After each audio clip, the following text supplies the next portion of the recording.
Nilikha ng Diyos ang mundong ito at dinala rito ang tao. Isang buhay na nilalang na pinagkalooban niya ng buhay. Pagkatapos nagkaroon ng mga magulang at kamag-anak ang tao at hindi na nag-iisa.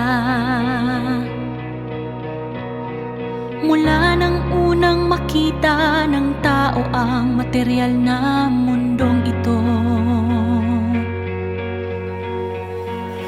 itinadhana siyang mamuhay sa loob ng pag-orden ng Diyos.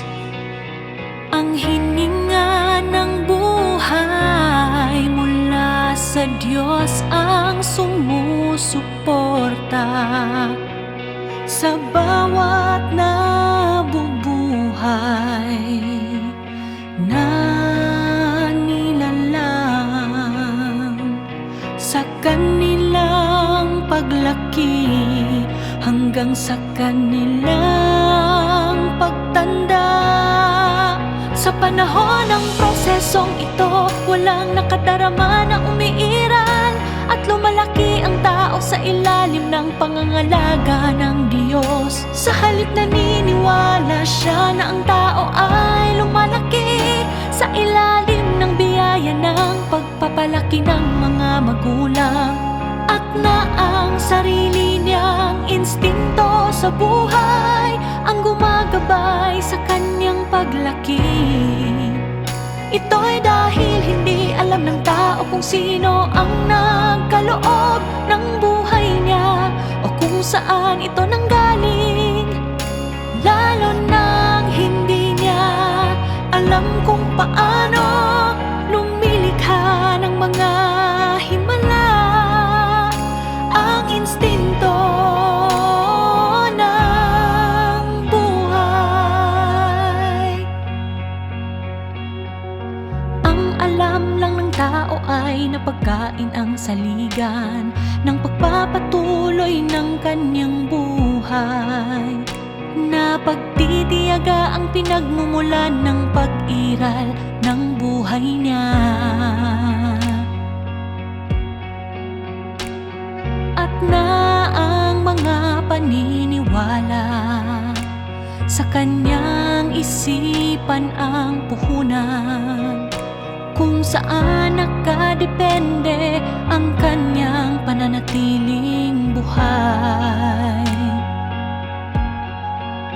Tungkol sa biyaya at panustos ng Diyos, ganap na walang kamalayan ang tao. At sa ganitong paraan niya inaaksaya ang buhay na ipinagkaloob sa kanya ng Diyos. Wala kahit isang tao na binabantayan ng Diyos sa araw at gabi ang nagkukusang sumamba sa Kanya. Gumagawa lang ang Diyos sa tao nang wala siyang anumang inaasahan ayon sa naplano na niya.